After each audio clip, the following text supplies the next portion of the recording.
Hey guys, good evening. कैसे हैं आप सब लोग? बहुत बहुत स्वागत है आप सभी लोगों का मेरे यूट्यूब चैनल जयेश भंडारी पर। तो बच्चों, इस वक्त में हम लोग कर रहे हैं जनवरी 26 के लिए हमारी तैयारी, और इसी तैयारी में आज हम लोग क्या करने वाले हैं, सीए फाउंडेशन का जो आरटीपी है जनवरी 26 का, उसके ऊपर पूरा डिस्कशन लगाने वाले हैं बराबर से। तो फटाफट से जो भी हमारे जनवरी 26 में फाउंडेशन के एग्जाम देने वाले हैं भाई, वो इस वीडियो को पूरा देख लेंगे बराबर।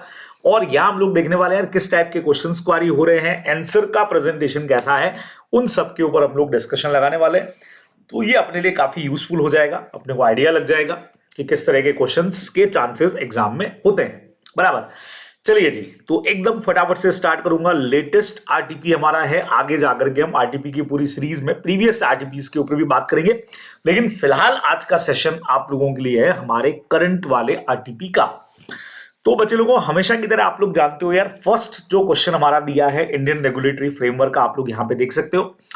और इंडियन रेगुलेटरी फ्रेमवर्क में हमारे पास में क्या कंसेप्ट है, describe the major function of the Reserve Bank of India in regulating the Indian economy बराबर। आरबीआई पे क्वेश्चन आ गया directly, how does it manage currency, payment system and economic development. ये पूरा आरबीआई के बारे में अपने को डिस्क्राइब करने को बोला है। अब प्रैक्टिकली हम लोग जानते हैं कि जो भी क्वेश्चन इंडियन रेगुलेटरी फ्रेमवर्क का आएगा वो जनरली 6 नंबर का क्वेश्चन हमारा रहता है। आज तक का जो सेटअप आईसीए का रहा है वो यही रहा है कि फोर्थ क्वेश्चन के अंदर जनरली थर्ड का सी या फोर्थ का सी पार्ट इसी का आता है, और 6 नंबर का एक डायरेक्ट क्वेश्चन जो है वो आईसीए काफी टाइम से पूछता आ रहा है। ठीक है, तो यहां पे भी जो क्वेश्चन इस बार इन्होंने दिया वो आरबीआई का दिया है, तो डायरेक्ट थ्योरी पॉइंट है बच्चे लोगों। आरबीआई के बारे में आपने को लिखना है कि भाई ये सेंट्रल बैंक है, हमारी रेगुलेटरी बॉडी है जो रेस्पॉन्सिबल है इंडियन बैंकिंग सिस्टम के लिए बराबर, और ये काम करती है under the ownership of ministry of finance, government of India. Basic point है, ठीक है।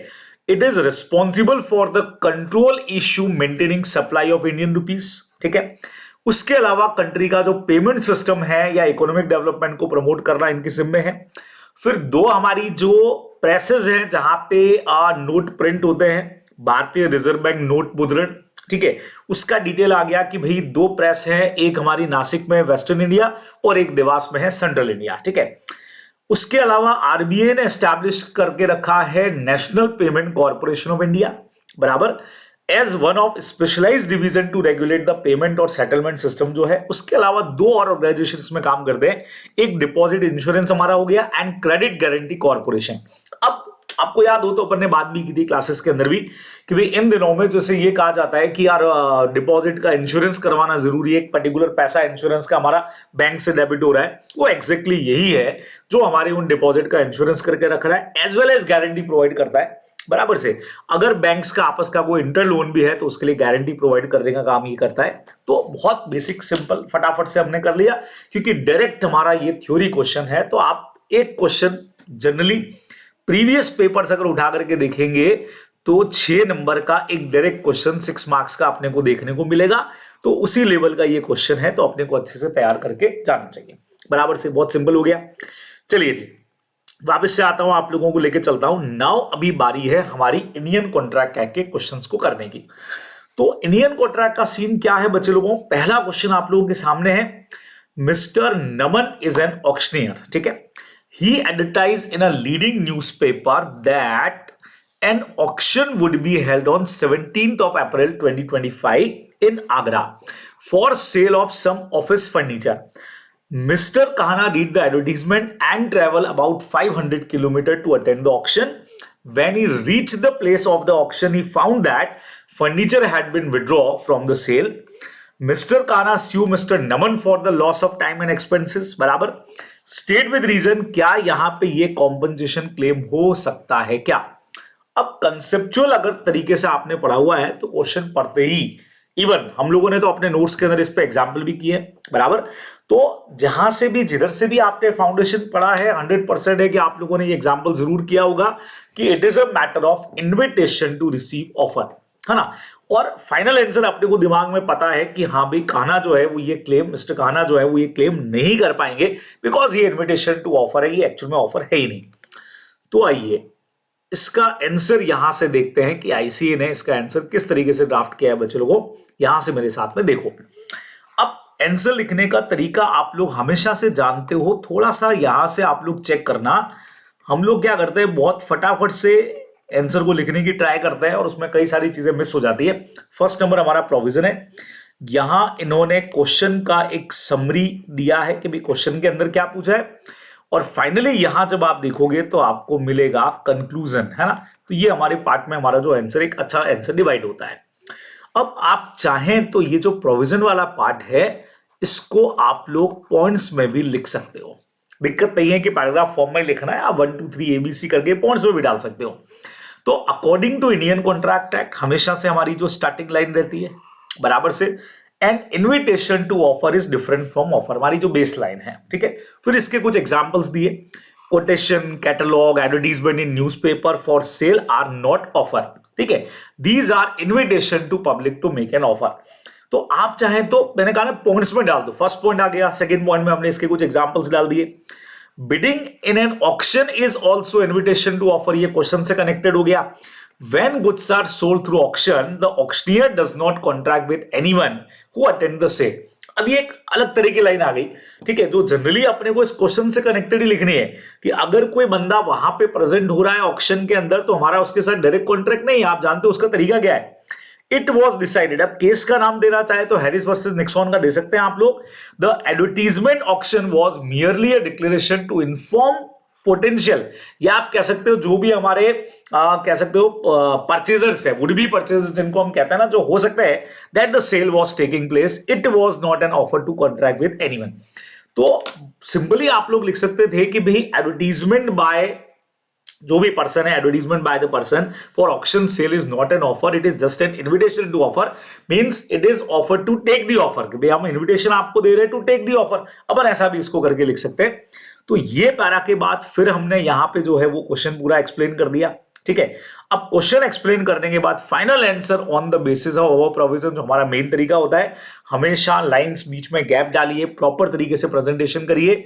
The advertisement of auction by mister Naman is not an offer but merely invitation to offer, ठीक है।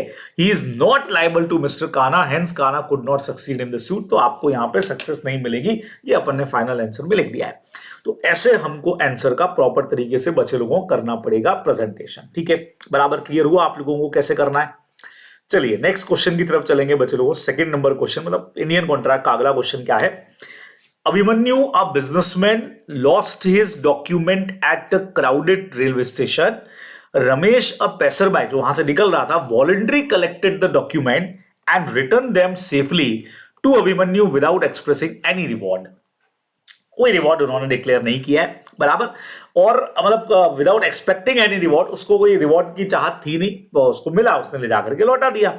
एक वीक के बाद में impress by Ramesh honesty, Abhimanyu ने उसको एक लेटर लिखा and sign a promise to pay him 50,000 as a reward.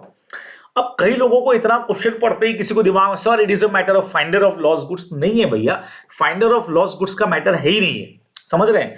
यहां एक बंदे ने वॉलंटरी आपके लिए कुछ काम कर दिया और बाद में आप उसको प्रॉमिस कर रहे हो कि इसको रिवॉर्ड दोगे।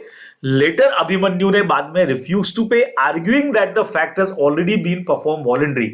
यार आपने वॉलंटरी काम किया है और आप लोग जानते हो voluntary consideration is not a valid consideration and therefore did not constitute a valid consideration. बराबर से, बहुत सिंपल कंसेप्ट है।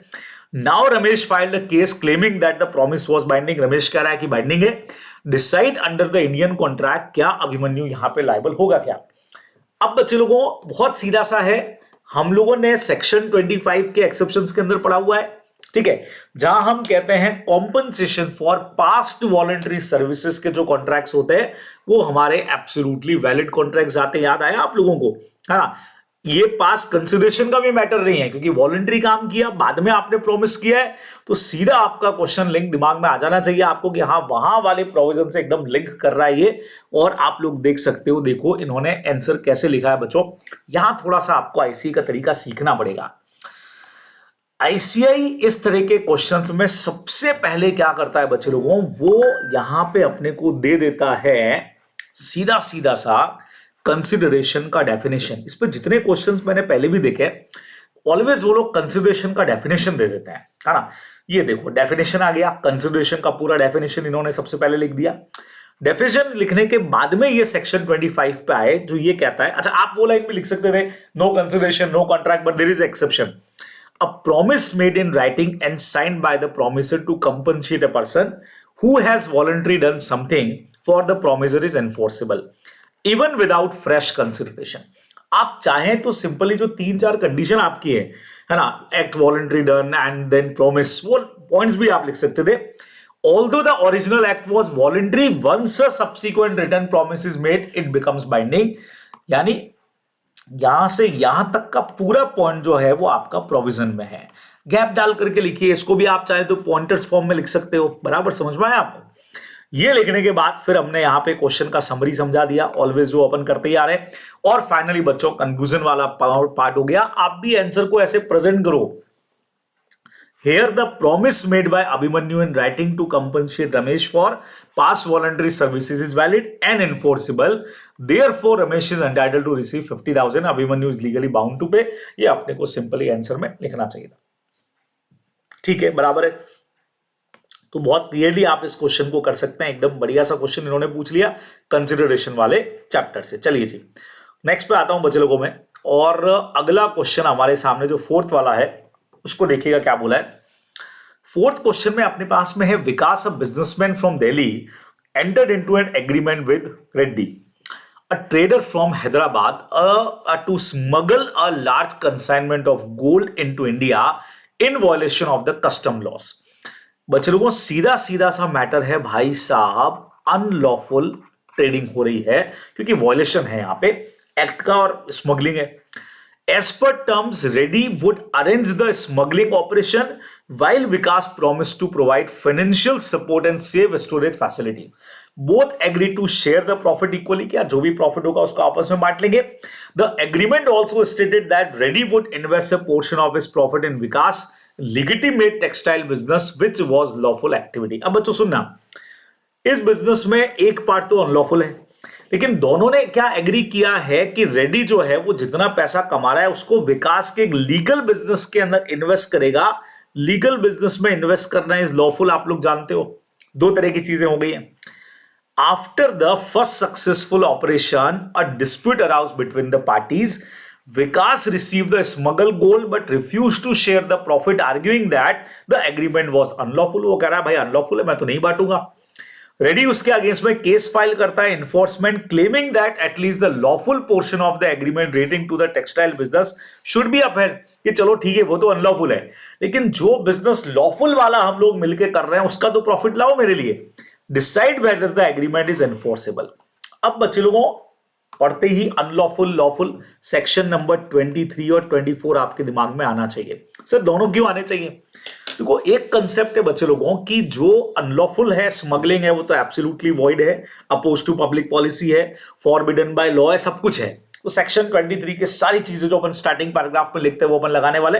आंसर तो भी अपन देखेंगे कि ऐसे ही क्या लिख रहा है, लेकिन अपन लिख सकते हैं वैसा.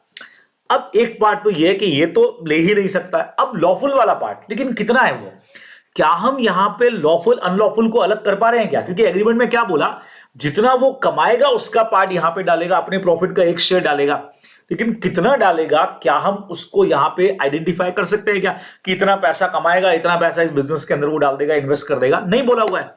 इसका मतलब जब हम सेपरेट नहीं कर सकते हैं तो पूरा का पूरा ही हमारा क्या जाने वाला है, अनलॉफुल जाने वाला है बच्चों, जो सेक्शन 24 में हम लोग पढ़ते हैं. आइए फोर्थ का आंसर आप लोगों को मैं दिखा देता हूं, यहां पे मेरे साथ में देखिएगा. फोर्थ का आंसर ये रहा, ये देखो बच्चे लोगों. अब आंसर को लिखने का तरीका हमारे लिए सबसे पहले इंपॉर्टेंट है. Section 23 of Indian Contract act provides that. Section याद है तो बहुत अच्छी बात है, नहीं तो as per provision of Indian Contract Act consideration और object of an agreement is unlawful. अब देखो बच्चों मैंने कहा था फर्स्ट पैरा पूरा लिख देना. Forbidden by law, defeat the provision of law, fraudulent, involve injury to the person or property, immoral, opposed to public policy, an agreement with such an object is void. बहुत सीधा सा हो गया. ये हो गया सेक्शन 23 का पूरा प्रोविजन। समझ रहे हो आप मेरी बात को? पूरा लिखना है, पूरा पैराग्राफ 23 का लिख दिया। आगे सुनो, अब इसको क्वेश्चन से कनेक्ट किया कि भाई क्वेश्चन में एक स्मगलिंग का जो बिजनेस है वो प्रोहिबिटेड है इंडिया के अंदर, ऑफेंस है, क्रिमिनल ऑफेंस है। देयर बाय ये जो कॉन्ट्रैक्ट कर रहे हैं स्मगलिंग का, नॉट ओनली अनलॉफुल बल्कि ये पब्लिक पॉलिसी के अगेंस्ट में भी है ना। Since court will not enforce agreement, अभी क्वेश्चन आगे लिखना है इनको, बट चूंकि दो पार्ट में क्वेश्चन है बच्चों, तो इन्होंने क्या किया, अपने आंसर लिखने का तरीका आप लोग देखो, इतना बड़ा आंसर गया है, देख रहे हैं आप लोग, है ना। कई बार हमारे लिए इतना बड़ा लिखना मुश्किल रहेगा, तो इन्होंने स्टार्टिंग के अंदर ही स्मगलिंग बोर्ड बता दिया कि भैया अनलॉफुल है। फिर सेक्शन 24 आया बच्चों, any part of single consideration और object is unlawful, entire agreement is void. Only जब लॉ या अनलॉफुल को आप सेपरेट करते तो lawful portion will be enforce, लेकिन इनसेपरेबल है तो पूरा का पूरा वॉइड हो जाएगा। ठीक है, बहुत क्लियर है। नाउ उसके बाद में ये देखो, इन्होंने क्वेश्चन समझाया, मेन ऑब्जेक्ट ऑफ एग्रीमेंट विकास और रेड्डी के बीच का फॉरबिडन बाय लॉ है, अपोज टू पब्लिक पॉलिसी है, वॉइड है। Even though agreement also included a clause, अब ये क्वेश्चन समझा दिया। इतना बड़ा हम नहीं लिखेंगे तो भी चलेगा यार, क्वेश्चन बार बार क्यों समझाएंगे, ऊपर पर समझा चुके हैं। तो फाइनली अब ये देखो, इन्होंने बार बार लिखा है object is forbidden by law, oppose to public policy, इतना सब लिखने की जरूरत नहीं है। आप तो डायरेक्टली प्रोविजन 23-24 देके आप कैसे कर सकते हो, 23-24 समझा दो, देन उसके बाद में समझा दो जो फर्स्ट एग्रीमेंट उनका है, it is absolutely smuggling oppose to public policy, forbidden by law, so absolutely void. Second part, for lawful business there is no separation between lawful and unlawful, so we can not enforce agreement, वो नहीं कर सकते हैं, तो कोई भी right यहां पे नहीं मिलेगा। ये अपने को ध्यान में रखना है, क्योंकि एग्जैक्ट इतना बड़ा लिखना तो सर हमारे नंबर कट जाएंगे, नहीं कटेंगे बच्चों, क्योंकि कीवर्ड्स हम सारे लिखने वाले हैं। अपोज टू पब्लिक पॉलिसी आने वाला है, फॉरबिडन बाय लॉ आने वाला है, सेपरेशन वाला आने वाला है, वी कैन नॉट सेपरेट आने वाला है, वॉइड आने वाला है, तो हमको यहाँ पे नंबर बढ़िया तरीके से मिल जाएंगे। ये आप लोग ध्यान में रखने वाले हो। बहुत क्लियर हो गया बराबर से? तो ऐसे हमको इसका आंसर जो है वो ड्राफ्ट करना पड़ेगा। चलिए जी, नेक्स्ट पे आपको लेकर के आता हूं। अगला क्वेश्चन क्या है, बड़ा सा क्वेश्चन दिख रहा है भाई ये तो, और ये क्वेश्चन क्या है बच्चे लोगों, देखते हैं। Mister Lal, a well known builder, enter into a contract with mister Kumar, a property dealer, ठीक है, एक प्रॉपर्टी डेवलपर है, सीधा सा हो गया। देन उसके बाद में क्या लिखा है देखिएगा, to construct a large shopping mall in Jaipur for a total consideration of 10 crore to be completed within 18 months, ठीक है। After the work began both parties mutually decided to alter the nature of their agreement, ठीक है, वो change करना चाह रहे हैं। मतलब पहले कॉन्ट्रैक्ट में एंटर होते हैं कि 10 करोड़ के बदले में शॉपिंग मॉल बना करके मिस्टर लाल मिस्टर कुमार को देने वाला है, बाद में डिसाइड करते हैं कि यार ऑल्टर करते हैं। बाय म्यूचुअल कंसेंट एक नया कॉन्ट्रैक्ट सब्स्टिट्यूट होता है बच्चों, नया कॉन्ट्रैक्ट बन रहा है, भले ही ऊपर ऑल्टरेशन लिखा है लेकिन नया कॉन्ट्रैक्ट बन रहा है, तो it is a matter of novation, ठीक है। सब्स्टिट्यूट कर रहा है जिसमें mister Lal would instead construct a 5-star luxury hotel on the same land, उसी पर अब ये शॉपिंग मॉल की जगह 5-star होटल बनाएंगे, और प्राइस इंक्रीज करके इन्होंने 12 करोड़ कर दिया है, ठीक है। This new agreement expressly cancel the earlier mall contract, ये भी ठीक है भाई, है ना। ये वाला जो है वो पुराने वाले कॉन्ट्रैक्ट को कैंसिल कर रहा है, तो 100% नोवेशन हो गया। आगे सुनो, 6 महीने बाद, after 6 months new agreement was executed, after the new agreement execute, उसके 6 महीने बाद state government under urban development policy passed law prohibiting the construction of hotel. भाई साहब, अच्छा भला शॉपिंग मॉल बना रहे थे, होटल में गए, उन्होंने उसको दैट पर्टिकुलर कमर्शियल जोन, दो the construction of shopping mall was still permitted. बच्चों शॉपिंग मॉल तो परमिटेड था, लेकिन होटल बनाने पे उन्होंने, गवर्नमेंट ने प्रोहिबिटेड कर दिया। Due to this provision Lal stop the construction work, और उसने कुमार को इन्फॉर्म किया कि contract become impossible to perform, ठीक है। Now mister Kumar however filed a suit against Lal, अब कुमार केस करता है लाल के अगेंस्ट में, समझ रहे हो मेरी बात को, ठीक है, for breach of new contract demanding damages on the ground that Lal has failed to perform his obligation, उसने केस कर दिया है।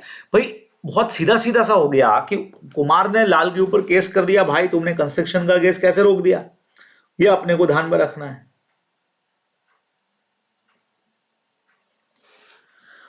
Decide under the provision of Indian Contract Act whether Mr. Lal is liable for breach of contract or whether the contract has become void due to impossibility। ये बच्चों अपने से पूछा कि डिसाइड करके बताओ भाई, ठीक है, कि क्या यहाँ पे ब्रीच ऑफ कॉन्ट्रैक्ट है क्या, या ये कॉन्ट्रैक्ट बिकम्स वॉइड हो जाएगा ड्यू टू इम्पॉसिबिलिटी। बच्चों अब यहां पे वो एक कहावत है ना, सिर मुंडाते ही ओले पड़े वाली चीज हो गई। अच्छा भला शॉपिंग मॉल से आप वहां शिफ्ट हुए और गवर्नमेंट ने बैन लगा दिया। बच्चों नोवेशन तो है ही है, साथ में सेक्शन 56 का हमारा इम्पॉसिबिलिटी का कंसेप्ट भी हो गया। भाई इम्पॉसिबल है, वो भी बेचारा क्या करेगा, चेंज इन लॉ अपन ने पढ़ा हुआ है ना, तो उसी पर अपना आंसर जाना चाहिए। देखें आइए इसका आंसर, फिफ्थ वाले क्वेश्चन का आंसर मैं आप लोगों को चेक करवाता हूं, मेरे साथ में देखिएगा। हाँ ना, बहुत फटाफट अपन ले रहे हैं ताकि आपको बेसिक अंडरस्टैंडिंग भी हो जाए, कम टाइम में आप लोग ज्यादा बढ़िया चीजें देख सको। अकॉर्डिंग सेक्शन 62, सर सेक्शन 62 किस चीज का है, substitute a new contract in place of old one. उसको अपन लोग बहुत पुराने को फिर परफॉर्म करने की जरूरत नहीं है बच्चों। It is a matter of novation, ये इन्होंने नोवेशन का डेफिनेशन लिखा है। फिर प्रोविजन का पार्ट सेक्शन 56 आ गया, agreement to do an act which is impossible in itself is void. Further, if a contract was possible when it was made, but becomes impossible or unlawful after formation due to some event जो हमारे control के बाहर है, तो हमारा agreement void होता है। बच्चों अपने को ध्यान में रखना है, ठीक है। अच्छा, सिर्फ कमर्शियल हार्डशिप होती तो वो इम्पॉसिबिलिटी नहीं होती, अपने को पता है। इम्पॉसिबिलिटी अप्लाई जब परफॉर्मेंस एब्सोल्युटली इम्प्रैक्टिकेबल हो जाए, अनलॉफुल हो जाए, और अपन वो रीजन भी डाल सकते हैं, चेंज इन लॉ वाला है ना, वो रीजन डालो आप इसके अंदर। तो आप देखो यहां से यहां तक जो मैं आपको हमेशा कहता हूं यार, पहले प्रोविजन लिख दो ताकि नंबर सिक्योर हो जाए, और प्रॉपर गैप दे करके लिखो हमेशा। आपने वहां पे भी आप कितना सही दिखने में आता है ना। फिर ये देखो इन्होंने यहाँ पे बढ़िया तरीके से पूरा प्रोविजन समझाया है, पूरा क्वेश्चन छाप दिया बच्चों बराबर से। इसको आप चाहो तो एग्जाम में शॉर्ट करके लिखना। First contract for construction of mall was discharge. अब पहला वाला जो मॉल वाला था वो तो आपने नोवेशन करते ही डिस्चार्ज हो गया, तो वो तो इन्फोर्सेबल है ही नहीं। अब सेकंड वाला जो आपने बनाया वो गवर्नमेंट ने प्रोहिबिट कर दिया, भाई बात ही खत्म हो गई है, ठीक है। तो इसीलिए वहां पे सेक्शन 56 के हिसाब से it is a matter of super winning impossibility. बच्चों याद आया आपको, याद है अपन ने वर्ड पढ़ा हुआ है, subsequent impossibility, supervening impossibility. So mister Lal is not guilty of breach of contract. कोई ब्रीच ऑफ कॉन्ट्रैक्ट नहीं है क्योंकि उसके कंट्रोल के बाहर है। नो डैमेजेस, कुछ भी नहीं होगा डैमेजेस वगैरह का, ये अपने को ध्यान में रखना चाहिए। Both parties are relieve from their obligations, ये आप लोग ध्यान में रखोगे। बढ़िया पॉइंट है, बराबर अच्छा क्वेश्चन है, दो सेक्शन का मिक्सिंग करके बढ़िया क्वेश्चन दिया है बच्चों, ध्यान में रखोगे आप लोग।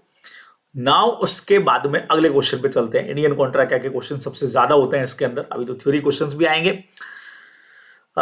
नेक्स्ट क्वेश्चन हमारे पास में आ रहा है भाई, प्रैक्टिकल टाइप का लास्ट क्वेश्चन है।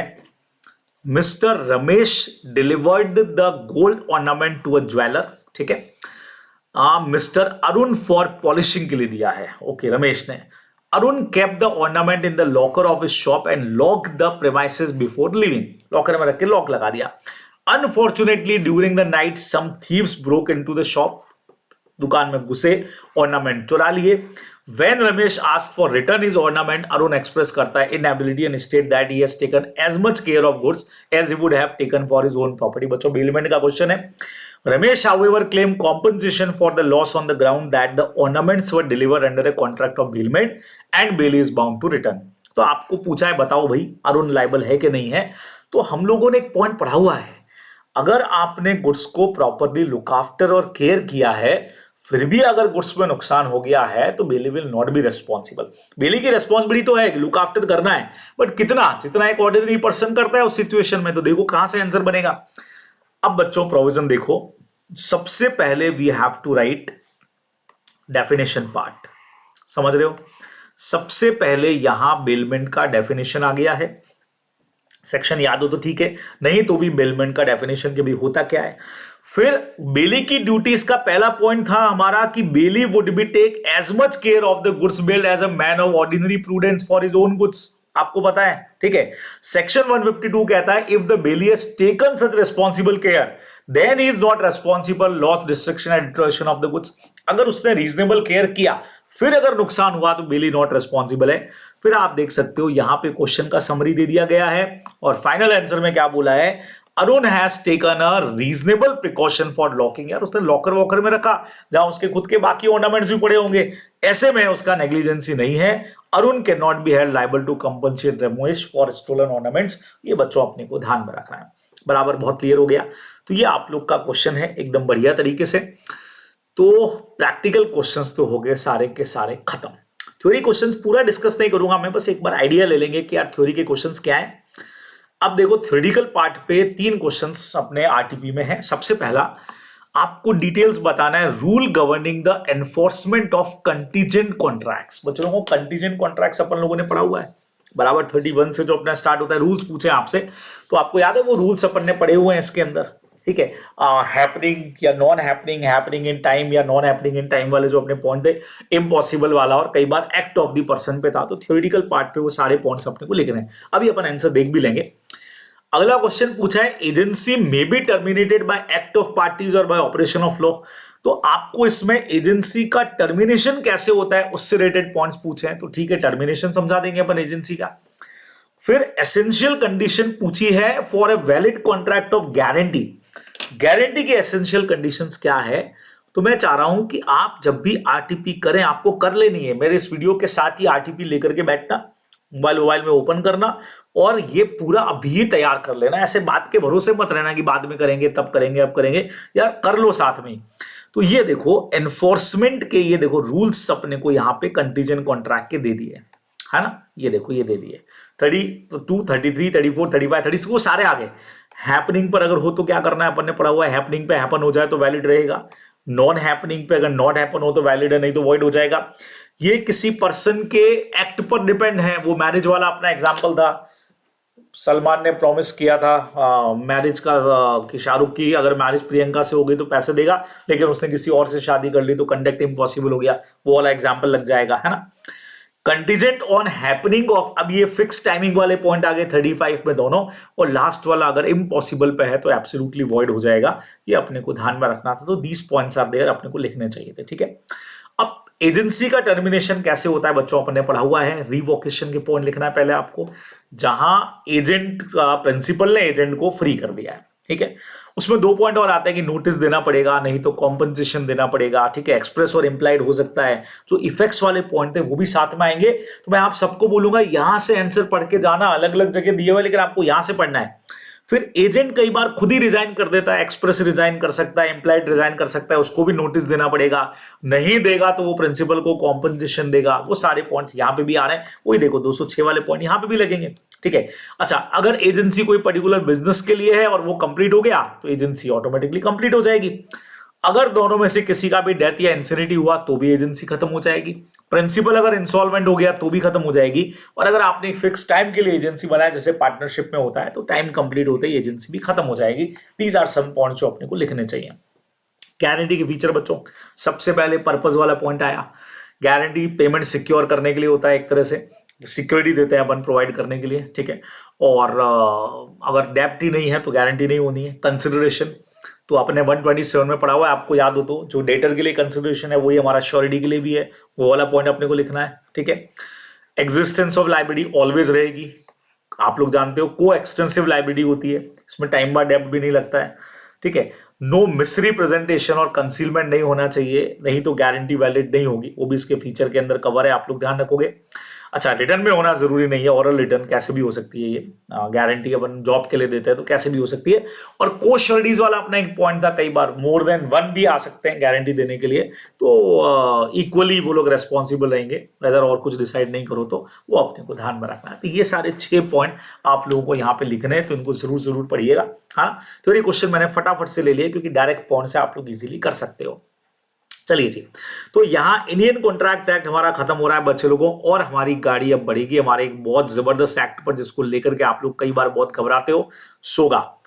अब सोगा के इन्होंने 1, 2, 3, 4, 5 क्वेश्चन सोगा के दिए हैं। 2 थ्योरी क्वेश्चन है, 3 प्रैक्टिकल क्वेश्चन है। आइए सोगा के क्वेश्चन देखते हैं। बहुत तगड़े क्वेश्चन होते हैं कई बार सोगा के। पहला वाला फिर भी मेरे को सिंपल लग रहा है। Classify the following transaction according, बच्चों types of goods find out कर रहे हैं। ऐसे क्वेश्चन अपन ने अपने नोट्स में तो किया हुआ है, सेम क्वेश्चन किया हुआ है। A wholesaler of cotton has 100 balls in godown. 100 पढ़िए। He agree to sell 50 balls and these ball were selected and set aside, अलग कर ली गई है बच्चों। तो पहला कंसेप्ट है कि दीज आर एग्जिस्टिंग गुड्स, आपको पता है। और एग्जिस्टिंग में भी कौन सी है, ये असर्टेन गुड्स हैं, स्पेसिफिक गुड्स है जिनको अलग कर लिया है। A agree to sell to be 1 packet of sugar out of lot of 100 packet, ये भी एग्जिस्टिंग गुड्स हैं, लेकिन उसमें अभी तक अनअसर्टेन है, अभी तक सर्टेन नहीं किया आपने, अभी आंसर चेक करेंगे। and T agree to sell S all the apple which will be produced in his garden this year. It is a matter of future goods का हमारा मैटर हो गया बच्चे लोगों, ठीक है। चलिए मैं आपको 10th का आंसर दिखाने जा रहा हूं, यहां से मेरे साथ में देखिएगा 10th का आंसर क्या कहता है, समझना।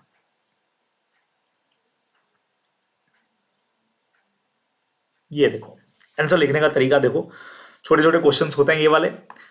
तो अ wholesaler of cotton has 100 balls in his godown, so the goods are existing goods. Simple. He agreed to sell 50 balls and these balls were selected and set aside. Question आ गया पूरा। On selection the goods become ascertain हो गया। तो ये contract हमारा कैसा है, आइडेंटिफाई एग्रीड कर लिया है, तो it is a matter of ascertain goods. Second number 1 packet of sugar, question की समरी लिख दी पूरी, पहले क्वेश्चन आ जाता है इसमें, it is a sale of existing but unascertain goods. तीसरा वाला भी क्वेश्चन आ गया, it is a contract of sale of future goods, agreement to sale में जाएगा, ये अपने को जनरली आंसर में लिख देना चाहिए था, ठीक है। ऐसे प्रेजेंटेशन होगा। प्रेजेंटेशन जितना बढ़िया करोगे उतने मार्क्स बढ़िया मिलेंगे भाई, बस पहले आंसर आना चाहिए, फिर प्रेजेंट बढ़िया कर दो, कोई दिक्कत ही नहीं है। नेक्स्ट क्वेश्चन देखना बच्चे लोगों आप, इसका प्रैक्टिकल टाइप का हमारा अगला क्वेश्चन नंबर 11th पे क्या दिया है वो क्वेश्चन अपन देख रहे हैं।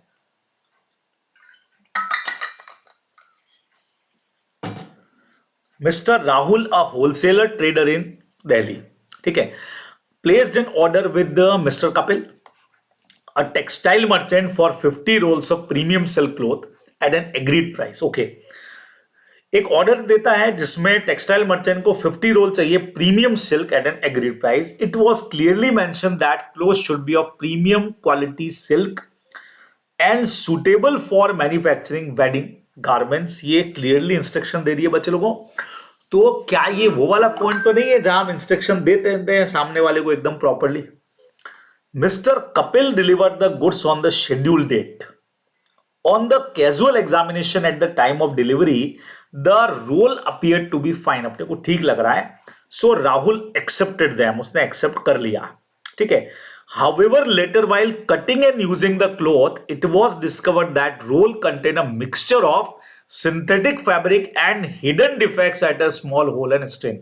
बच्चों ये यूज में लेना शुरू किया, कटिंग किया, तब पता लगा। These defects made the cloth unfit for making wedding garments के लिए यूज ही नहीं था, ये अच्छे नहीं था, causing heavy losses to Rahul. Rahul demand करता है रिफंड की, कपिल मना करता है कि that Rahul had already inspected the goods and accepted delivery. ये आपने खुद ने देखा है। अब आपसे पूछा कि क्या राहुल रिजेक्ट कर सकता है क्या? बढ़िया क्वेश्चन है बच्चे लोगों। और अब यहां पे बहुत सीधा सा कंसेप्ट आपको ध्यान में रखना है, आंसर देखिएगा आपको समझ आएगा कि अपने को करना क्या है, ठीक है। रिजेक्शन का राइट तो मिलेगा, लेकिन पॉइंट्स कौन से लिखने हैं? क्या हम लेटेंट डिफेक्ट वाला पॉइंट डालें, क्या हम क्वालिटी और फिटनेस डालें? तो एज पर सेक्शन 15 बच्चों, सबसे पहले तो where there is a contract for sale of goods by description.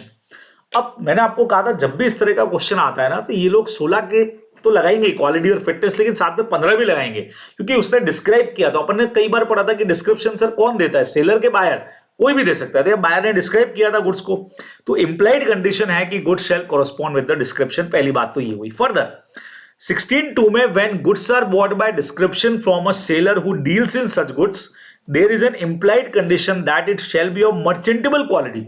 हमने बात की थी इसके ऊपर, ठीक है। अब मर्चेंटेबल क्वालिटी तो सर वो तो अलग ही पॉइंट हो गया।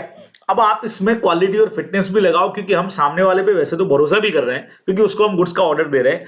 अदरवाइज जो गुड्स हमने मांगे हैं जब डिस्क्रिप्शन के हिसाब से, तो वो क्वालिटी के होने चाहिए। और हमने वेडिंग क्लोथ मांगे हैं तो वेडिंग के लिए काम आने चाहिए। अच्छा, अगर बायर ने गुड्स को एग्जामिन किया तो सेलर इज नॉट लायबल। अपने को पता है बच्चों, अगर बायर एग्जामिन कर लेता है एक्सेप्ट करते वक्त में, तो सेलर डिफेक्ट्स के लिए लायबल नहीं होता है। Such examination ought to have revealed, ठीक है, but there the defects are latent. याद करो सैंपलिंग वाले में अपन ने पढ़ा है, लेटेंट छुपे हुए डिफेक्ट है, can not be discovered on ordinary inspection, तो सेलर लायबल होगा। ये सारे पॉइंट्स अपने को लिखने पड़ेंगे।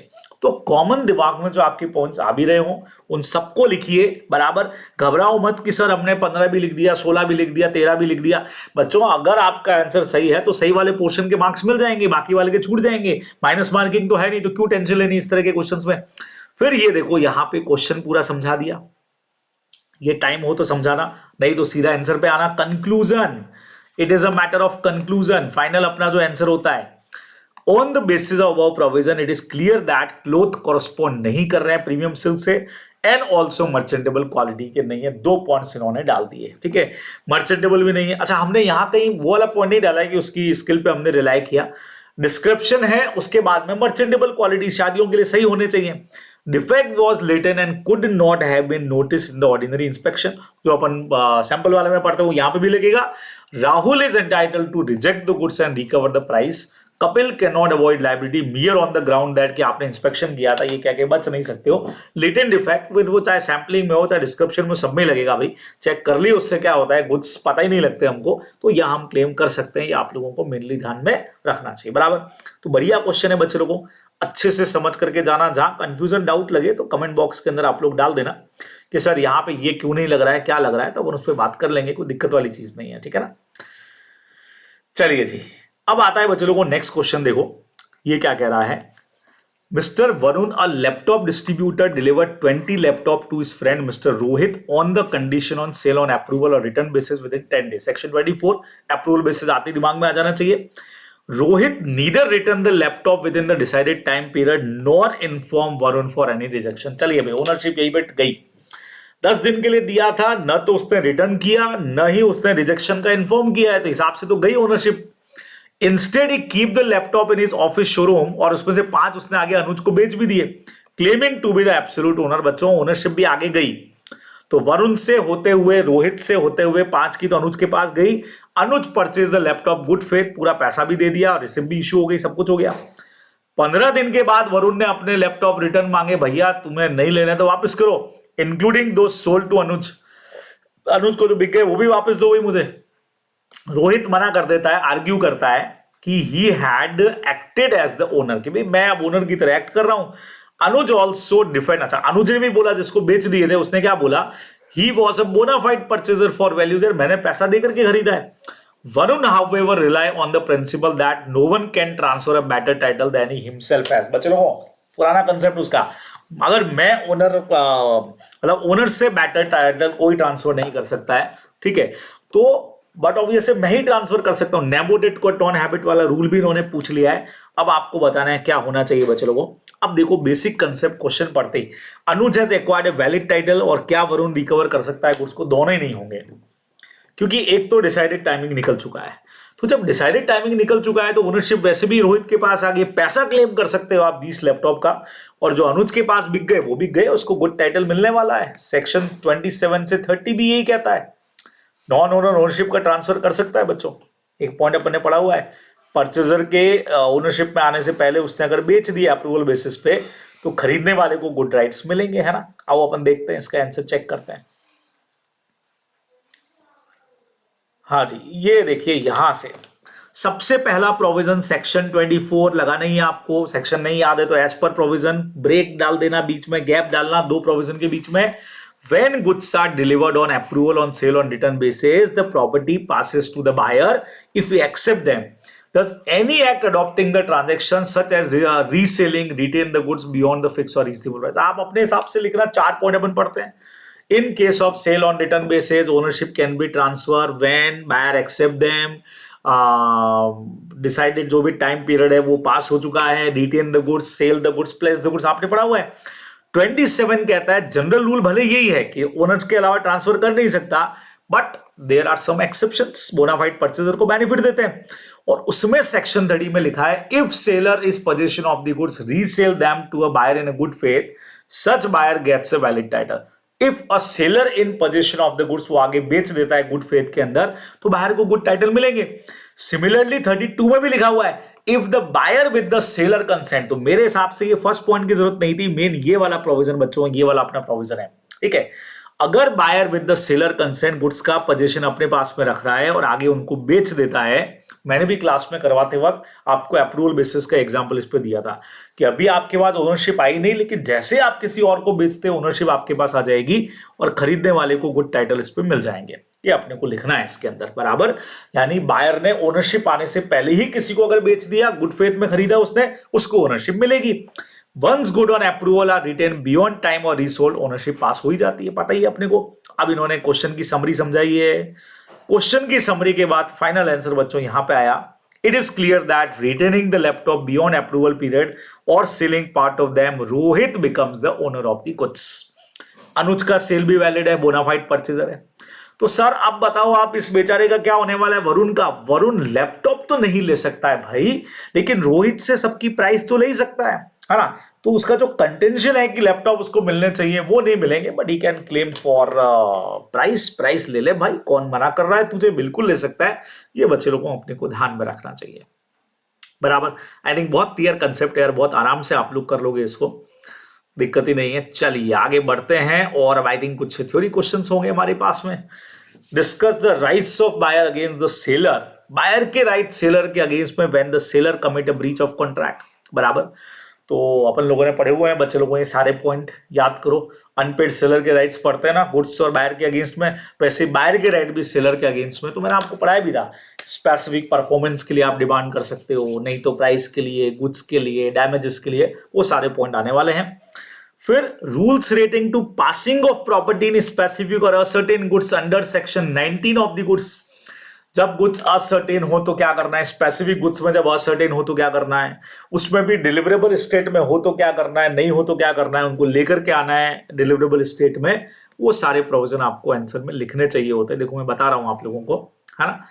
थ्योरी क्वेश्चंस आप लोग कर लेंगे, इसलिए मैं ज्यादा उसके डिस्कशन में नहीं जा रहा हूं। कई लोगों को थ्योरी क्वेश्चन बहुत टफ लगता है। सो थ्योरी क्वेश्चन कैसे होंगे? कैसे होंगे भाई? जैसे प्रैक्टिकल करते हो, नीचे का पोर्शन गायब है, प्रोविजन आ जाएगा यूं का यूं। ये देखो आप लोग, ये देखिए बायर के राइट से बच्चों, नॉन डिलीवरी के लिए डैमेजेस, स्पेसिफिक परफॉर्मेंस सारे अपन ने पढ़े हुए हैं, ठीक है। ब्रीच ऑफ वारंटी के लिए केस होता है इसमें स्पेशली, इसमें आप दो चीजें कर सकते हो, याद करो, डिमिनिशन और एक्सटेंशन ऑफ प्राइस के लिए और डैमेजेस के लिए। फिर अपना एंटीसिपेटरी ब्रीच ऑफ कॉन्ट्रैक्ट वाला पॉइंट, और प्राइस के लिए केस करोगे तो इंटरेस्ट के लिए भी केस होगा ही होगा, ये भी अपने को अच्छी तरह से पता है, ये सब अपने को लिखना है। सेक्शन 19 में ओनरशिप ट्रांसफर के पॉइंट्स है आपके पूरे के पूरे, 19 से लगा के ये देखो सारे रूल्स दिए आपको। डिलीवरेबल स्टेट में हो तो क्या करना, नहीं हो तो क्या करना है, ठीक है। देन प्राइस के लिए अगर कुछ भी करना है तो वो करके नोटिस देना जरूरी है। वो सारे पॉइंट्स आपके आ जाएंगे, तो बहुत इजीली आप लोग कर सकते हो इस पॉइंट को, ठीक है। ऐसे अपने को करना है। चलिए जी अगले एक्ट की तरफ बढ़ेंगे बच्चे लोगों। तीसरा हमारा एक्ट आया पार्टनरशिप का। आप जानते हो यार, फाउंडेशन का कोर्स हमारा बहुत लंबा चौड़ा किया जा चुका है, तो इंडियन पार्टनरशिप एक्ट के भी इन्होंने अपने को 3 क्वेश्चंस यहाँ पे देके रखे हुए हैं। आइए अपन क्वेश्चंस करेंगे। Mister Arun and Varun are brothers employed in a private company in Delhi. Out of their joint saving they purchase a plot of land in Noida and constructed 5 commercial shop on it, ठीक है। These shop were later rented out, rent पे दे दिया different tenants को। It was mutually agreed that both would equally share the monthly rent जो आएगा उसको बांटेंगे, and also decided to contribute jointly towards property tax and repair expenses, ठीक है। ये इन्होंने बहुत सिंपली अपने को यहाँ पे बोला हुआ है। In March 25, one tenant defaulted in paying rent 50,000. Varun claimed that entire arrears from Arun, stating that both were partners in the property business and hence Arun being one of the partner was liable to the whole amount. Okay, वो कह रहा है partnership है, तुम liable हो। Arun refuse करता है, argue कहता है कि वो लोग पार्टनर है ही नहीं, सिर्फ को ओनर्स है। Therefore, he is not liable to pay Varun's share for the defaulted rent. ये इन्होंने बोला है। डिसाइड करके बताओ सबसे पहले तो कि भी कौन सही है दोनों में से, क्या वो पार्टनर्स है नहीं है या ज्वाइंट ओनर है बच्चे लोगों। ये अपने से क्वेश्चन में पूछा है, बढ़िया क्वेश्चन है। क्या कहते हो, ज्वाइंट ओनर्स हैं, पार्टनर? बिजनेस लग रहा है कि आपको कोई बिजनेस नेचर लग रहा है? परचेज सेल नहीं भी कर रहे हैं तो क्या कोई बिजनेस नेचर है? एक लैंड खरीद के उसको किराए पे दे दिया है और प्रॉफिट आपस में बांट रहे हैं, है ना। तो देखो आंसर नंबर 15 में आपको यहां से दिखा रहा हूं कैसे लिखेंगे आंसर बच्चों। स्टार्टिंग पार्टनरशिप के फर्स्ट चैप्टर का बेस आएगा सेक्शन 4, 5 और 6 बेस पॉइंट। पार्टनरशिप का डेफिनेशन आ गया सबसे पहले, फिर एसेंशियल्स हैं। एग्रीमेंट होना चाहिए, बिजनेस करना चाहिए, शेयर प्रॉफिट होना चाहिए बिजनेस से, अपने को पता है बिजनेस जो है वो सब करेंगे, सबके ब्याह पे कोई एक करेगा, जिसको अपन म्यूचुअल एजेंसी बोलते हैं, ठीक है। और पार्टनरशिप के लिए कॉन्ट्रैक्ट करना जरूरी, स्टेटस से नहीं होता है, नहीं भी लिखोगे तो चलेगा। और the real relation between partner are shown by relevant fact determine whether partnership exist. को ओनरशिप अगर होती है इनहेरिटेंस से या परचेज वगैरह आप करते हो तो उसमें बिजनेस का होना जरूरी नहीं, वो अपने को पता है। अपने को ओनरशिप का मीनिंग भी यहाँ पे समझाया। तो कहने का मतलब बच्चों, यहां आपको 2 काम करने हैं। एक तो पार्टनरशिप के एसेंशियल समझाने हैं उसकी डेफिनेशन के साथ, दूसरा को ओनरशिप होती क्या है वो अपने को समझानी है, तभी आंसर बनेगा। अपने हिसाब से आप समझा सकते हो। अब ये क्वेश्चन का समरी आ गया। फाइनल आंसर बच्चों देखना, फाइनल आंसर कहता है on applying the above provision it is clear that Arun and Varun are only co owners and not partners. They never enter into agreement to carry on business with a profit motive. क्या कहते हो, profit कमाने का purpose है क्या उनका? भाई को ओनर्स है, दे सिंपली इन्वेस्टेड किया प्रॉपर्टी को, रेंटल इनकम शेयर कर रहे हैं. No element of business activity और म्यूचुअल एजेंसी को एग्रीमेंट किया उन्होंने, इस तरह का कोई बिजनेस एलिमेंट दिख रहा है अपने को? कुछ भी नहीं है, तो इसीलिए वो लोग पार्टनर नहीं है. And Arun is liable only for his individual share of the defaulted rent, not for the whole amount. बराबर, ये अपने को ध्यान में रखना है. तो पार्टनरशिप उनके बीच में है ही नहीं, इसलिए ये चीज अप्लाई नहीं होगी, ये अपने को आंसर में लिखना चाहिए था. ठीक है, बराबर है. तो ऐसे हमारा क्वेश्चन का आंसर बनेगा बच्चे लोगों. बढ़िया पार्ट है. आप लोग बस ये देखो कि आंसर का प्रेजेंटेशन कितना स्ट्रांग जा रहा है, जो अपने को फॉलो एग्जाम में करना पड़ेगा. ठीक है. अरे भाई साहब, कहां चले गया भाई? आ जाओ बच्चों, अब हम चलते हैं हमारे अगले क्वेश्चन की तरफ. पार्टनरशिप का नेक्स्ट क्वेश्चन देखिएगा. M&O were partners in a firm engaged in the transport business over time and become mentally unsound and was incapable of managing the firm's affairs. ठीक है.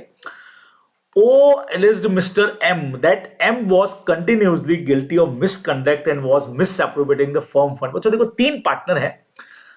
N उसमें से एक मेंटली अनसाउंड हो चुका है और मैनेजिंग नहीं कर पा रहा है. O जो है वो M पर ब्लेम लगाता है कि वो मिसकंडक्ट कर रहा है, मिसअप्रोप्रिएशन कर रहा है. Due to repeated dispute and loss, वो क्या कर देता है यहां पे, वो फाइल कर देता है पिटिशन कोर्ट में डिसोल्यूशन के लिए. After the court order dissolution, court order कर देता है डिसॉल्व करो. एम जो है वो क्लेम करता है he still had the right to use the firm truck and vehicle for his personal business, कि वो यूज कर सकता है. एम कह रहा है. Explain whether contention of M is correct. क्या कहते हो बच्चों? कोर्ट डिसोल्यूशन का ऑर्डर दे चुका है, तो फर्म की एसेट का बेसिकली यूज कहां होना चाहिए? फर्म के लाइब्रेरीज को पेमेंट करने में या पर्सनल यूज में, उस पर हमारा ये क्वेश्चन भी बात करेंगे. अगला क्वेश्चन भी साथ में देख लेते हैं क्योंकि थ्योरी का है. Explain the right of transferee. बच्चे लोगों अपना favourite point, section number 29. Transferee को बिजनेस में इंटरफेयर करने का राइट नहीं है, बुक्स देखने का राइट नहीं है, सिर्फ प्रॉफिट का राइट है. वाइंडिंग अप के टाइम के ऊपर वो बुक्स भी देख सकता है, शेयर ले सकता है, वो वाला अपना पॉइंट है. तो आइए अपन 16-17 दोनों के आंसर्स एक साथ में देख लेते हैं, है ना, तो आपके लिए इजी हो जाएगा. चलिए जी, आरटीपी आपके पास आ गई होगी, नहीं आई है तो आप आईसी की साइट पे जाकर के आरटीपी जरूर चेक कर लेंगे. ये देखो बच्चों, सबसे पहले हमने लिखा सेक्शन 44. सर 44 क्यों आया? कोर्ट में dissolve a firm on the several ground including where a partner becomes unsound. एक रीजन हमारा ये होता है जो क्वेश्चन में है. दूसरा, गिल्टी ऑफ मिसकंडक्ट भी है. When partner come in persistent breach of the partnership agreement or when become just an equitable ground. First para में हमने मेन पॉइंट जो थे वो सारे लिख दिए. आप चाहो तो पॉइंटर्स में भी लिख सकते हो. अब 46 में बोला है कि जैसे ही डिसोल्यूशन होगा, एवरी पार्टनर और उसका जो भी लीगल एयर है, डेथ हो गई तो legal heir, is entitled to have the firm's property.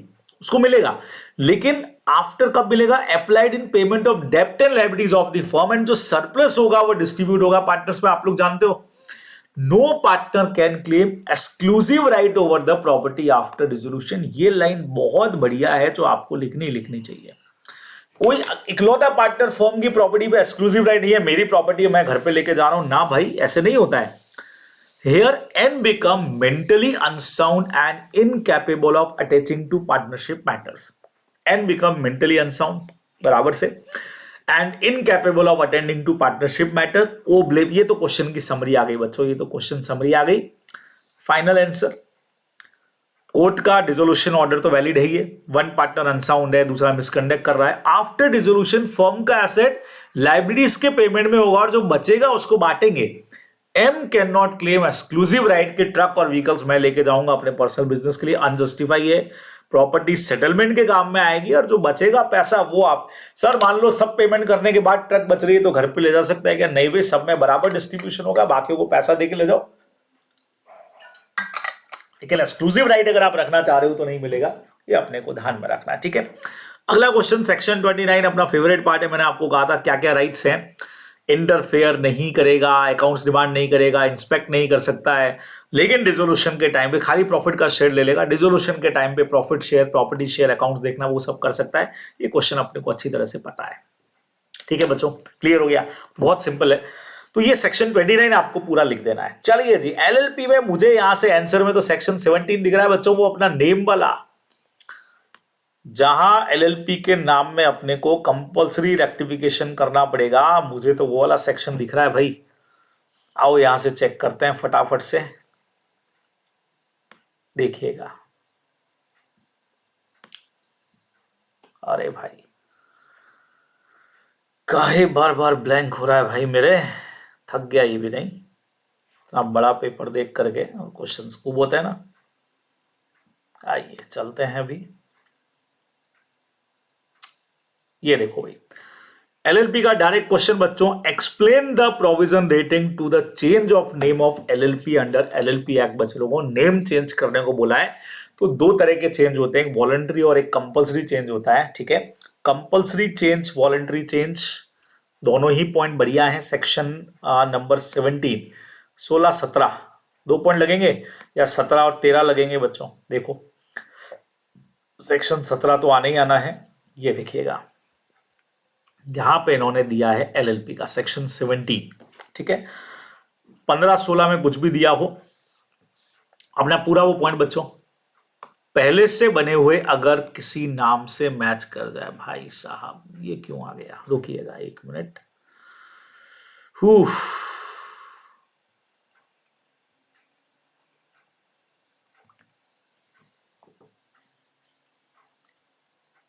हाँ जी,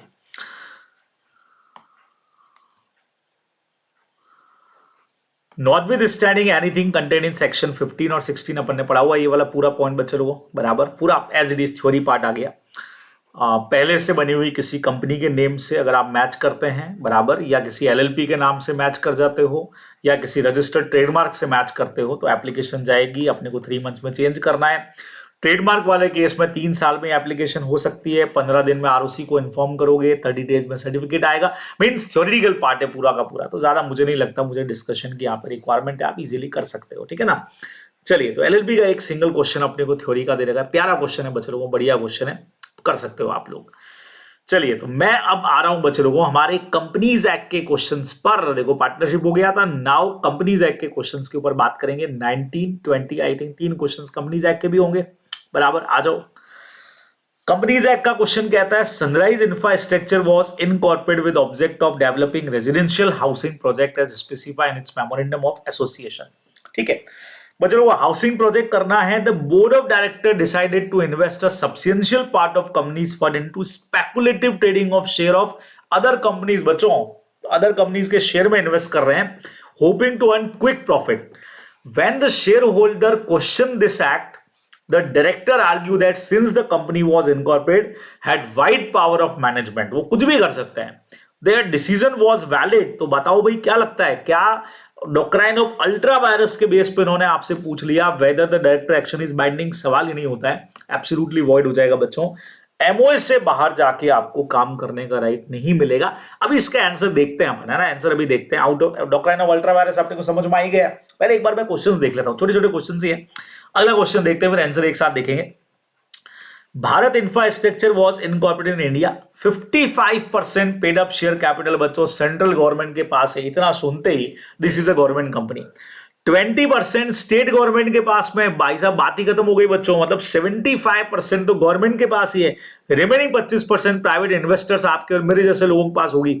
सम प्राइवेट शेयर होल्डर आर्ग्यू करते हैं कि गवर्नमेंट कंट्रोल एब्सोल्यूट नहीं है, इसलिए कंपनी गवर्नमेंट कंपनी नहीं है। गलत बता रहे हो भाई, सेक्शन 2 क्लॉज 45 के हिसाब से गवर्नमेंट कंपनी का डेफिनेशन दे देना, at least 51% held by either central और स्टेट और एनी कॉम्बिनेशन, वो कंपनी गवर्नमेंट कंपनी होती है, अपने को समझाना है। क्या ना एनपीओ भी रजिस्टर्ड एज अ कंपनी, अपना फेमस सेक्शन 8 बच्चों, प्रोसीजर बताओ क्या करना पड़ेगा, तो सेक्शन 8 का प्रोविजन अपने को लिखना है। तीनों आंसर्स एक साथ में देखते हैं, आइए कंपनीज के। फिर लास्ट हमारा नेगोशिएबल बचेगा और हमारा आज का पूरा पार्ट बच्चे लोगों बढ़िया तरीके से खत्म हो जाएगा, है ना। मजा आया बिल्कुल, जहां सही लगती है चीजें पसंद आती है लाइक वाइक कर देना, दोस्तों के साथ शेयर करना इस वीडियो को, सारे फाउंडेशन वालों के साथ में। आ जाओ बच्चे लोगों, मस्त बात करते हैं सेक्शन 19। देखो starting point, the memorandum of association define the scope and activity, and act done beyond the object is clause ultra virus and void। case reference Ashbury railway carriage and iron company versus Riche. कोई भी act beyond the powers of company हो उसको ratify नहीं कर सकते by unanimous consent, wholly void रहेगा। यानी ultra vires का बच्चों आपको यहां पे मीनिंग दे देना चाहिए और अल्ट्रा वायरस के इफेक्ट्स का पॉइंट समझा देना चाहिए, भले पॉइंटर्स में समझाओ चलेगा। फिर सिंपली क्वेश्चन का समरी आ गया, therefore director section is ultra vires और void, company not bound to such act. जो फंड यूटिलाइज भी उन्होंने किया वो रिकवर होगा उनसे, अल्ट्रा वायरस शेयर होल्डर को प्रोटेक्ट करता है, ये अपने को ध्यान में रखना है। ये अपना सीधा सीधा सा प्यारा सा आंसर हो गया बराबर। बच्चों सेक्शन 245 डेफिनेशन देना है 51% वाला बराबर।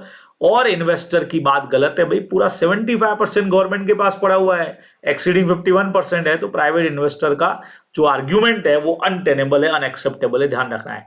यस, एनपीओ बिल्कुल रजिस्टर्ड हो सकती है। करना क्या पड़ेगा, लाइसेंस लेना पड़ेगा बच्चों अपने 3 point, promotion of charitable purpose, profit को उसी ऑब्जेक्ट में वापस लगाएगी और पेमेंट डिविडेंड पेमेंट नहीं करेगी, वो अपने को लिखना है, ठीक है। देन उसके अलावा central government has power to issue license और रजिस्टर्ड करेगी सेक्शन 8 को। अच्छा, इनके बेनिफिट्स वाले पॉइंट भी आईसी ने लिखे हैं, लिमिटेड प्राइवेट लिमिटेड नहीं लगाना इनको नाम के साथ में, ठीक है। रजिस्ट्रार जो है वो एप्लीकेशन जाने के बाद में परमिशन देगा, ऑन एप्लीकेशन रजिस्टर कर लेगा और रजिस्ट्रेशन के बाद में इनके ऑब्लिगेशंस वगैरह ड्यूटीज वही रहेंगे जो नॉर्मल सेक्शन 8 कंपनीज की होती है। सर वो रिवोकेशन लिखना है क्या, नहीं लिखना है बेटा, पूरा सेक्शन 8 नहीं पूछा है, रिवोकेशन थोड़ी बोला है, कैसे बनेगी वो पूछा है। सर इनकॉर्पोरेशन का प्रोसेस लिखना है क्या, वो भी नहीं पूछा है, सिंपल चीज पूछी है कि भाई बन सकती है कि नहीं, कैसे वो बताओ, तो वो अपने को लिख देना चाहिए, ठीक है। ये भी हो गया।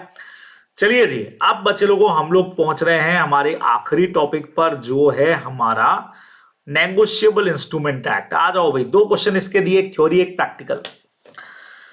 Mister Anil draw bills of exchange in Kolkata on mister Bimal, a resident of New York, and made it's payable in Delhi. Okay okay okay, Anil ने बिल्स ऑफ एक्सचेंज ड्रॉ किया है इन कोलकाता ऑन मिस्टर विमल जो न्यूयॉर्क में रहता है, and made it payable in Delhi.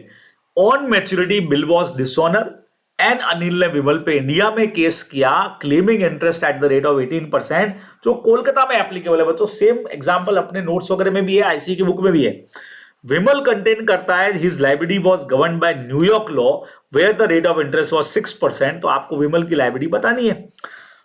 एक question ये है, सेम अपने को दे रखा है कि कौन सा डिसऑनर के केस में रेट ऑफ इंटरेस्ट कौन सी जगह के लगेंगे, उसके ऊपर एक रूल अभी पढ़ते हैं।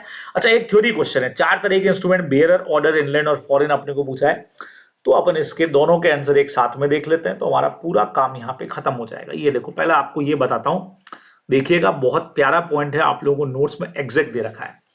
सबसे पहला सेक्शन 11 डिफाइन करता है inland instrument as a promissory note, bills of exchange और cheque drawn in India, either payable in India or drawn upon a person resident in India, ठीक है। सेक्शन 12 कहता है any instrument which is not an inland instrument is deemed to be foreign instrument. Inland और foreign का definition दिया, अब इसकी जरूरत तो थी नहीं, बट आईसीए दे रहा है तो अपने को डालना पड़ेगा, क्योंकि एक पर्सन इंडिया के बाहर भी इसमें, इसलिए इन्होंने इनलैंड और फॉरेन का डेफिनेशन दिया है, तो अपने को लिखना है, क्योंकि ये पॉइंट इसी के साथ दे रखा है आपको नोट्स में भी।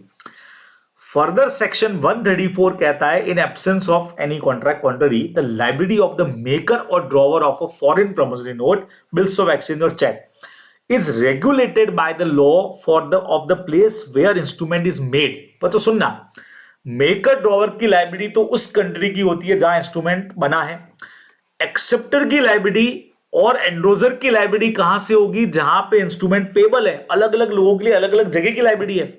तो बिल जो ड्रॉन किया वो अनिल इन कोलकाता ऑन विमल, जो एक्चुअल में न्यूयॉर्क के अंदर रहता है, ठीक है, एंड पेबल जो है वो दिल्ली के अंदर है। अब डिसऑनर हुआ तो अनिल ने क्लेम किया कि भाई 18% रेट ऑफ इंटरेस्ट लगना चाहिए जो इंडिया का है, ये क्वेश्चन की समरी आ गई, जबकि दूसरा वाला कह रहा है कि 6% लगना चाहिए जो न्यूयॉर्क का है। Since the liability the bill was drawn India में है, लेकिन इंडिया में तो है, bill was drawn in India, payable Delhi में, बच्चों दिल्ली भी इंडिया में ही है, तो अल्टीमेटली पेबल इंडिया में है। तो जो एक्सेप्टर है उसकी लाइबिलिटी उस कंट्री की होती है जहां पे बिल को आपने पेबल बनाया, और पेबल आपने उसको इंडिया में बनाया, तो इंडियन भले ही वो रहता न्यूयॉर्क में, तो रेट ऑफ इंटरेस्ट इंडिया वाला लगेगा 18% वाला। तो इसमें अपना वो वाला पॉइंट था बच्चों, ड्रॉवर को रिस्पॉन्सिबल करना है तो वो कंट्री जहां पे बिल को बनाया है, लेकिन एक्सेप्टर को करना है तो जहां एक्सेप्टर रहता है वहां नहीं, जहां पे बिल पेबल है, और पेबल इसको इंडिया में बनाया हुआ है, इसलिए इंडिया वाले लॉ के हिसाब से 18% लग जाएगा। ये अपने को आंसर में लिखना पड़ेगा। अगला क्वेश्चन थ्योरी का, बेयरर इंस्ट्रूमेंट क्या होता है बच्चों, जहां पे बेयरर वर्ड है ब्लैंक है, किसी भी पर्सन को पेमेंट हो जाएगा, मेयर डिलीवरी से एंडोर्स हो सकता है, ऑर्डर में पर्सन का नाम होगा और एंडोर्समेंट एंड डिलीवरी से ही ट्रांसफर होगा। इनलैंड बिल वो है जो कंडीशंस अपन ने पढ़ी हुई हैं, इंडिया में ड्रॉ होना चाहिए, इंडियन पर्सन या फिर पेबल इन इंडिया होना चाहिए, और जो फॉरेन इंस्ट्रूमेंट जो इनलैंड नहीं है वो हमारा फॉरेन इंस्ट्रूमेंट हो गया, डायरेक्ट डेफिनेशन दे रखी है। तो यहां आकर के हमारा रिवीजन टेस्ट पेपर जनवरी 26 का कंप्लीट हो जाएगा। तो फाउंडेशन वालों बढ़िया तरीके से लेक्चर देख लेना, सारे क्वेश्चंस मैंने डिस्कस कर लिए हैं, आंसर का तरीका देखना ताकि कोई गलती किसी तरह की नहीं हो। बराबर, जो लोग वापस से रिपीट कर रहे हैं वो लोग भी बहुत ध्यान से देखना कैसे आंसर्स लिखे गए, परफेक्ट तरीके से तैयारी करना, बढ़िया काम। और जो लोग पहली बार एग्जाम देने जा रहे हैं भाई, वो भी बढ़िया प्रैक्टिस करके जाना, ठीक है। और क्या करना है, लाइक और दोस्तों के साथ में, फाउंडेशन वाले दोस्तों के साथ में इसको शेयर जरूर कर देना, ठीक है। चलिए जी, okay, bye bye, take care. ऐसे ही बहुत सारे सेशंस आने वाले हैं फाउंडेशन, इंटर वालों के लिए, लॉ ऑडिट दोनों के लिए, तो चैनल सब्सक्राइब करके रखना। बाय बाय, टेक केयर, मिलते हैं बच्चों।